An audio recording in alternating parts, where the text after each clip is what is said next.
Selamat pagi, apa kabar pemirsa TVR Parlemen dimanapun Anda berada. Berjumpa kembali dalam program TVR 09 bersama saya Alfa Rizky dan rekan saya. Dan saya Elisa Purba. Pemirsa, dalam 30 menit ke depan kami akan sajikan kepada Anda sejumlah berita nasional, khususnya dari sudut pandang DPR RI sebagai referensi Anda dalam memahami dinamika politik, hukum, ekonomi, sosial, dan budaya di Indonesia. Dan pemirsa TVR Parlemen, inilah TVR 09 selengkapnya.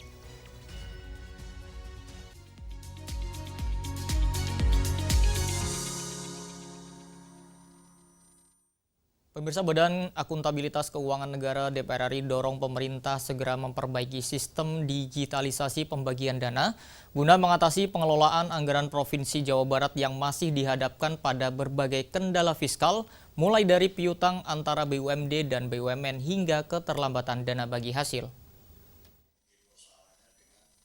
Pengelolaan anggaran di Provinsi Jawa Barat masih dihadapkan pada berbagai kendala fiskal, mulai dari piutang antara BUMD dan BUMN hingga keterlambatan dana bagi hasil atau DBH. Menyikapi hal ini, Badan Akuntabilitas Keuangan Negara atau BAKN DPR RI mendorong pemerintah untuk segera memperbaiki sistem digitalisasi pembagian dana. Wakil Ketua BAKN DPR RI Herman Hairon menegaskan, perlunya perbaikan formula dan integrasi sistem digital dalam pengelolaan DBH. Langkah ini dinilai penting agar pembagian anggaran antara pusat, provinsi, hingga kabupaten kota dapat terhitung secara jelas dan otomatis. Ya, dana bagi hasil ini juga harus dibangun satu sistem yang lebih pasti. Berapa besaran yang harus diperoleh oleh pemerintah pusat, pemerintah daerah itu adalah provinsi dan kabupaten kota. Ini juga harus dibangun dalam satu sistem digital yang automatically ini menjadi pembagian. Jangan kemudian ini justru menjadi ruang abu-abu yang justru ini akan menimbulkan persoalan-persoalan baru. Bahkan pemerintah pusat juga masih memiliki hutang kepada pemerintah daerah atau pemerintah daerah memiliki piutang DBH yang sampai saat ini belum terbayarkan. Untuk mengatasi keterlambatan DBH pusat senilai 1,22 triliun rupiah, Gubernur Jawa Barat Deddy Mulyadi telah melakukan negosiasi intensif ke Kementerian Keuangan. Upaya penagihan juga terus dilakukan terhadap piutang BUMN kepada Jawa Barat yang saat ini menembus angka 3,7 triliun rupiah. Dari Jawa Barat, Andini Putri, TVR Parlemen melaporkan. Pemirsa, Pansus DPR RI terus mematangkan penyusunan rancangan Undang-Undang Hukum Perdata Internasional yang dinilai penting untuk memberikan kepastian hukum dalam perkara perdata yang melibatkan pihak lintas negara. Pansus DPR RI telah mematangkan penyusunan rancangan Undang-Undang Hukum Perdata Internasional atau HPI. Kehadiran regulasi ini dinilai penting untuk memberikan kepastian hukum dalam perkara perdata yang melibatkan pihak lintas negara. Untuk menghimpun masukan, Pansus DPR RI menggelar rapat dengar pendapat umum bersama sejumlah akademisi yang memiliki keahlian di bidang hukum internasional. Anggota Pansus DPR RI Andreas Hugo Pareira menyatakan kehadiran Undang-Undang Hukum Perdata Internasional menjadi kebutuhan mendesak, mengingat semakin banyaknya perkara perdata yang melibatkan pihak lintas negara. Para senior di dalam hukum internasional, dan masukan ini bagus sekali. Kenapa? Karena hukum perdata internasional ini suatu kebutuhan yang cukup mendesak gitu. Mendesak dalam arti apa? Banyak peristiwa-peristiwa perdata yang menyangkut lintas negara antara civil right dalam hal ini, yang kemudian kita di Indonesia kita mempunyai kekosongan payung hukumnya. Oleh karena itu kami pikir ini penting dan perlu untuk segera rancangan undang-undang ini bisa segera selesai. Andreas menjelaskan, RUU Hukum Perdata Internasional diharapkan dapat menjadi payung hukum dalam berbagai perkara, mulai dari sengketa perdata, pernikahan campuran, perwalian anak, hingga hubungan bisnis dan perdagangan lintas negara. Melalui masukan dari para akademisi, Pansus DPR RI berharap penyusunan RUU Hukum Perdata Internasional dapat segera diselesaikan, sehingga memberikan kepastian hukum bagi masyarakat, serta mendukung iklim usaha dan hubungan hukum antar negara. Dwi dan Diva, TVR Parlemen melaporkan.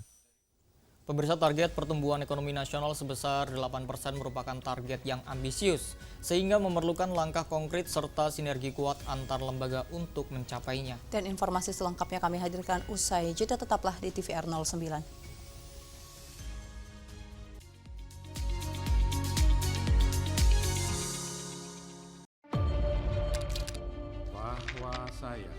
bahwa saya, demi Allah, saya bersumpah dan seadil-adilnya periode keanggotaan DPR RI hingga saat ini, yaitu terdapat 126 undang-undang yang telah selesai dibahas DPR RI. Terima kasih rekan Elisa dan juga Danida. Pemirsa,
Anda kembali menyaksikan TVR 09. Pemirsa, terkait target pertumbuhan ekonomi 8%, pemerintah perlu melakukan terobosan kebijakan untuk membangun kepercayaan publik dan juga memperkuat daya saing ekonomi nasional di tengah dinamika geopolitik global.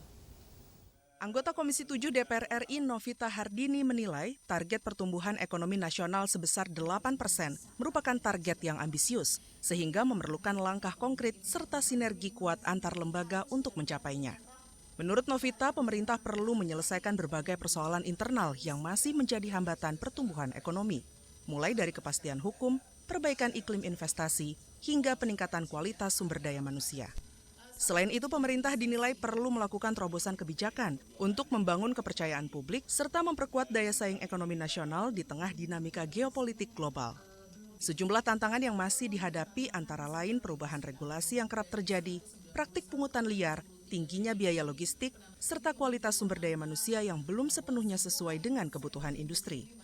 Kondisi tersebut dinilai membuat investor asing masih cenderung memilih negara tetangga seperti Vietnam, Thailand, Malaysia, dan Singapura.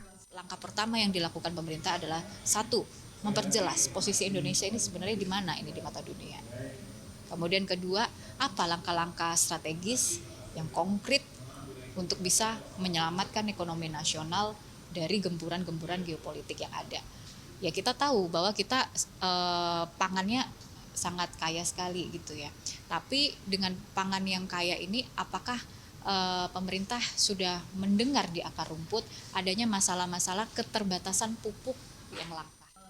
Novita menegaskan target pertumbuhan ekonomi yang tinggi hanya dapat dicapai jika seluruh pihak mampu bersinergi dan meninggalkan kepentingan sektoral demi kepentingan ekonomi nasional. Julian, TVR Parlemen, melaporkan. Kita beralih ke Komisi 6 DPR RI, pemirsa, yang menilai pupuk bersubsidi merupakan komoditas strategis yang mendapatkan fasilitas dari negara, sehingga perlu dikawal ketat agar tepat sasaran dan dimanfaatkan oleh petani. Komisi 6 DPR RI menilai pupuk bersubsidi merupakan komoditas strategis yang mendapatkan fasilitas dari negara. Oleh karena itu, distribusi perlu dikawal ketat agar tepat sasaran dan dimanfaatkan oleh petani. Dalam kunjungan kerja ke PT Pupuk Indonesia dan PT Pupuk Kujang di Karawang, Komisi 6 DPR RI menekankan pentingnya perbaikan tata kelola distribusi pupuk agar penyalurannya lebih efisien dan tidak menimbulkan kendala di tingkat petani.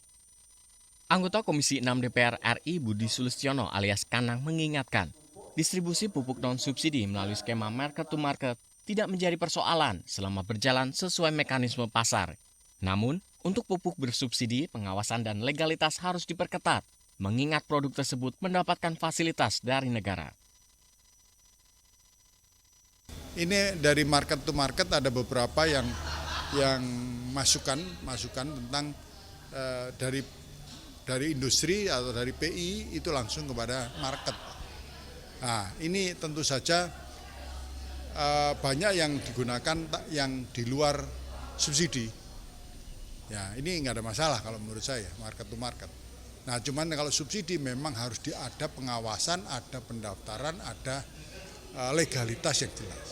Kalau itu subsidi, karena ini barang yang mendapatkan fasilitas daripada negara. Penguatan pengawasan dan perbaikan tata kelola distribusi pupuk menjadi langkah penting untuk menjaga ketersediaan pupuk bagi petani, sekaligus pendukung ketahanan pangan nasional. Dari Karawang, Jawa Barat, Sanika Sembiring, TVR Parlemen melaporkan. Komisi 6 DPR RI mendorong pembentukan rancangan undang-undang tentang air minum dan sanitasi guna menjamin terpenuhinya kebutuhan dasar masyarakat terhadap air layak konsumsi. Anggota Komisi 6 DPR RI mendorong pembentukan rancangan undang-undang tentang air minum dan sanitasi untuk menjamin terpenuhinya kebutuhan dasar masyarakat terhadap air layak konsumsi. Dalam kunjungan kerja Komisi 6 DPR RI ke Sistem Penyediaan Air Minum atau SPAM Wika Tirta Jaya Jatiluhur di Bekasi, anggota Komisi 6 DPR RI Seturuman Panjaitan menilai masih terdapat tantangan dalam distribusi air minum. Salah satunya terkait kondisi infrastruktur dan jaringan pipa yang belum sepenuhnya memenuhi standar penyaluran air minum langsung ke masyarakat. Seturman menilai penguatan regulasi diperlukan agar standar pengelolaan air mulai dari sumber hingga ke konsumen dapat terjaga secara menyeluruh. Dan ternyata air yang disalurkan dari PT Tirta Jaya Jatiluhur ini standar air minum. Setelah di PDAM menjadi air bersih. Karena saluran pipa yang ada di PDAM Jakarta maupun di Bekasi tidak standar untuk air minum. Oleh karena itu, saya juga pimpinan dari Badan Legislasi DPR RI, kita akan mencoba membuat rancangan undang-undang tentang air minum dan sanitasi. Agar air minum itu memang kebutuhan rakyat harus terpenuhi. Saat ini pipa Nisa di seluruh Indonesia rata-rata baru 20%. Belum sampai 100%. Pemerintah melalui Kementerian Pekerjaan Umum menargetkan cakupan air minum aman di Indonesia mencapai 42% pada tahun 2029. Namun saat ini realisasinya masih berada di kisaran 28%. Dari Jawa Barat, Adila Febianto, TVR Parlemen melaporkan.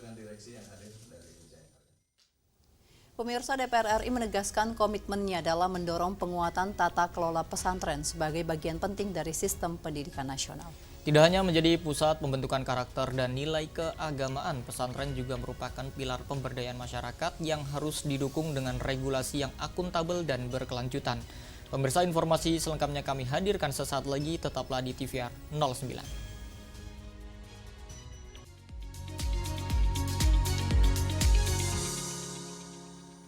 Dari Sabang sampai Merauke, gema takbir berkumandang. Idul Fitri menyatukan langkah, menguatkan persaudaraan, dan mempererat kebersamaan bangsa. Mari saling memaafkan dan menebar kebaikan. Minal aidin wal faizin, selamat Hari Raya Idul Fitri 1447 Hijriah. Mohon maaf lahir dan batin.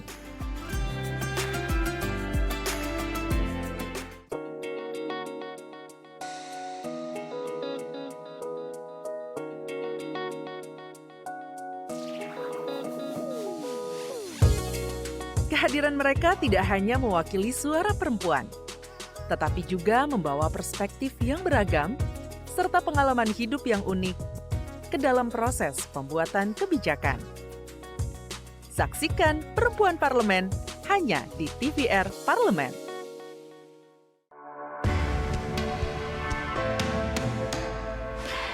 Dari ruang sidang Senayan, Jakarta, menyajikan liputan langsung kinerja DPR RI.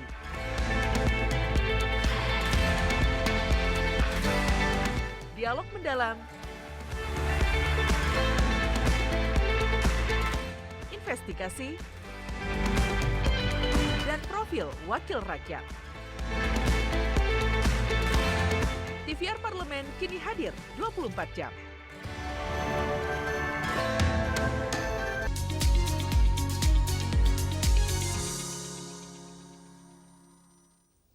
Pemirsa, di samping penguatan tata kelola pesantren, DPR RI juga memandang peningkatan kesejahteraan guru madrasah sebagai langkah strategis dalam memastikan kualitas pendidikan yang merata dan berdaya saing. Tata kelola yang kuat dan dukungan nyata bagi para pendidik menjadi wujud dari kehadiran negara dalam memperkokoh fondasi pendidikan keagamaan demi masa depan generasi bangsa. Dan mari kita simak liputan mendalam yang telah dikemas oleh tim redaksi TVR Parlemen dalam segmen editorial Parlemen. Berikut ini.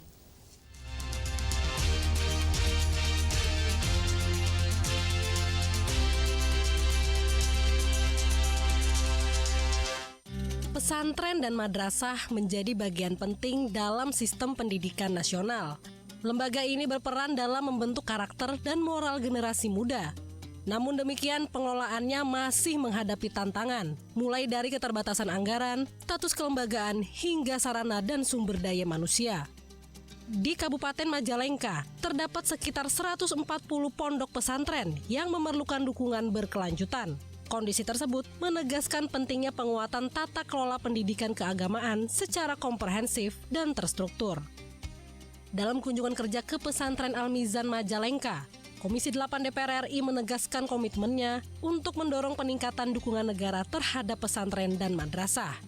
Anggota Komisi 8 DPR RI Maman Imanul Haq menyampaikan, pesantren kini memperoleh perhatian serius dari pemerintah, termasuk melalui pemetaan berbasis data dan sistem klaster.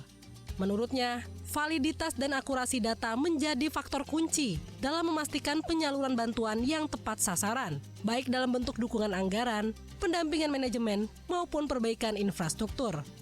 Selain aspek tata kelola kelembagaan dan infrastruktur, perhatian juga perlu diarahkan pada peningkatan kualitas sumber daya manusia, khususnya guru madrasah.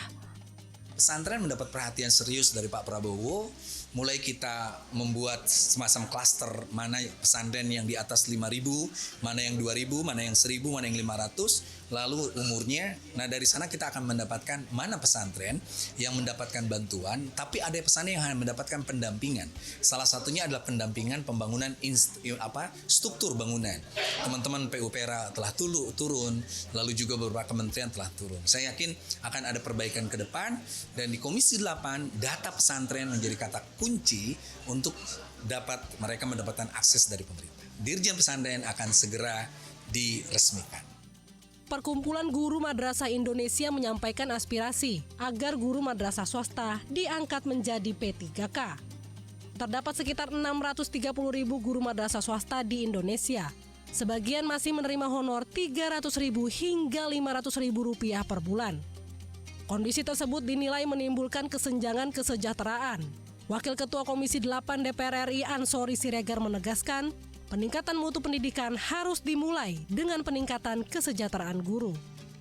Bagaimana kita Komisi 8 DPR RI memberikan masukan nanti kepada pemerintah, lebih khusus kepada Kementerian Agama, untuk mengangkat guru-guru honorer swasta madrasah yang menjadi P3K. Tanggal 11 Februari 2026, guru-guru madrasah ini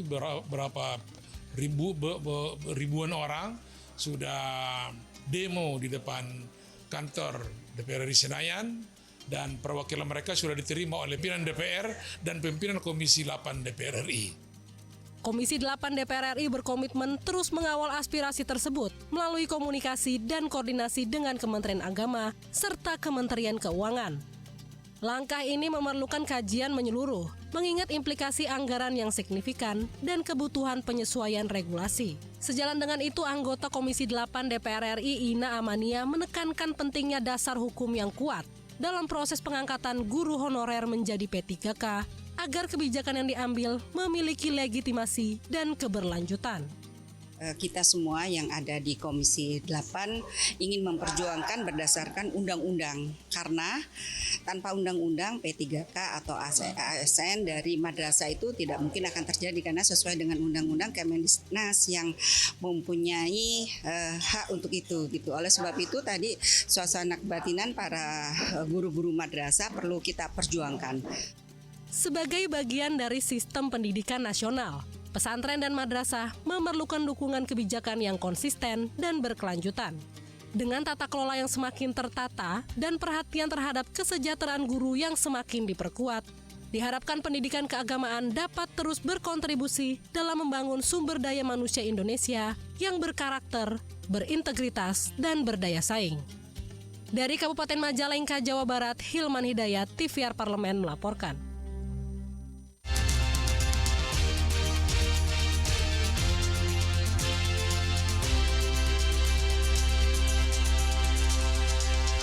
Ya, Elisa dan juga pemirsa, Jakarta menyuguhkan pengalaman baru melihat kota dari ketinggian melalui Gedung Tamrin 9 yang menjadi salah satu ikon tertinggi di Indonesia. Dan memang dari atas gedung ini, Alfat, kita dapat melihat dan juga menikmati pemandangan Cakrawala Jakarta secara menyeluruh, baik di siang hari maupun di malam hari. Dan tentunya pengalaman ini menawarkan sudut pandang berbeda untuk melihat dinamika ibu kota sekaligus menjadi destinasi wisata perkotaan yang tentunya menarik ya Elisa.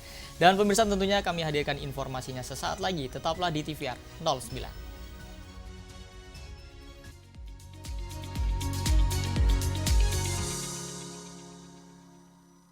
Di hari yang fitri ini, mari kita kembali sucikan hati, eratkan silaturahmi, dan saling memaafkan. Semoga kebahagiaan Idul Fitri membawa kedamaian di setiap keluarga. Atas nama pimpinan dan seluruh jajaran Sekretariat Jenderal DPR RI, saya mengucapkan Selamat Hari Raya Idul Fitri 1447 Hijriah. Minal aizin wal faizin, mohon maaf lahir dan batin.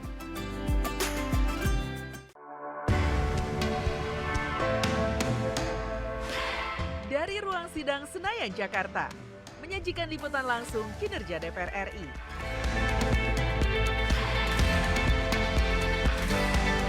Dialog mendalam, investigasi, dan profil wakil rakyat. TVR Parlemen kini hadir 24 jam. Yuk kita kenalan dengan anggota DPR RI periode tahun ini. Dari depan kursi. Di balik kursi. Gini, di balik kursi. Aku ingin menjadi sesuatu yang mungkin bisa kau rindu. Rukun sakabena. Itulah pokok nama. Semakin penasaran kan bagaimana kiprah karir politiknya? Hanya di TVR Parlemen.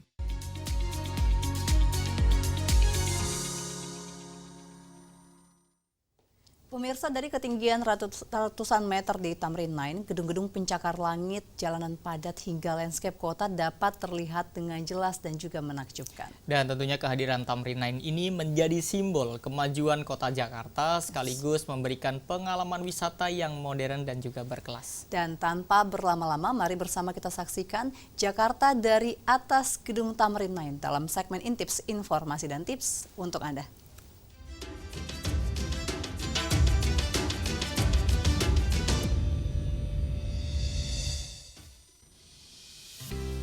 Suka destinasi wisata yang memacu adrenalin?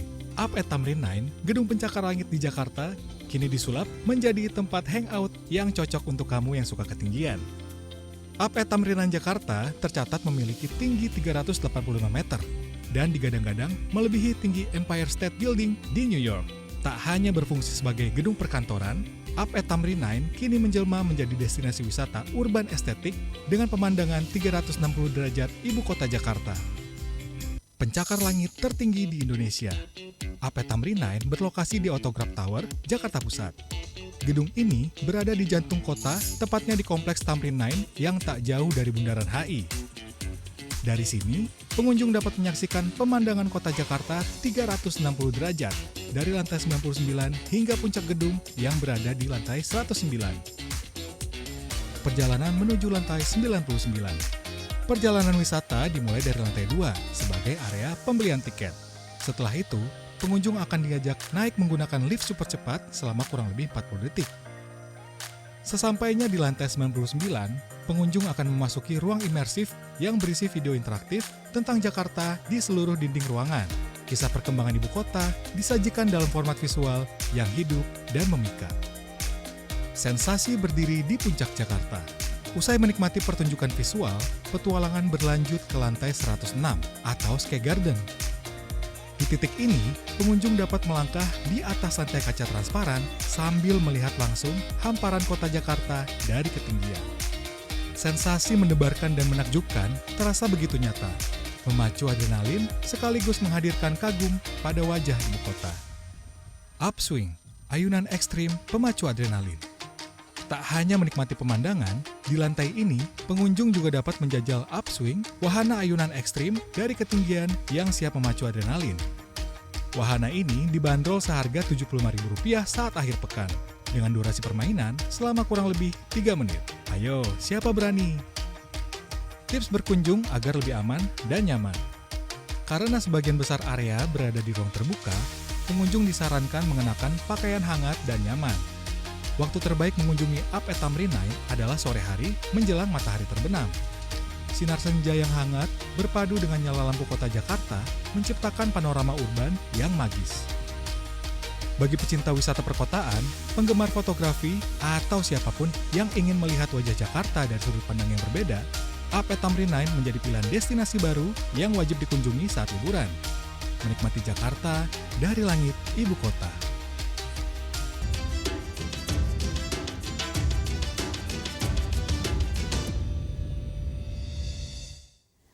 Itu dia informasinya untuk Anda pemirsa, dan pemirsa demikianlah TVR 09 edisi pagi ini. Kami segenap kru TVR Parlemen yang bertugas mengucapkan terima kasih telah menyaksikan TVR 09. Saya Elisa Purba dan juga rekan saya Syalfat Rizky. Pemirsa, sampai berjumpa kembali di TVR 09 selanjutnya. TVR Parlemen, Referensi Indonesia.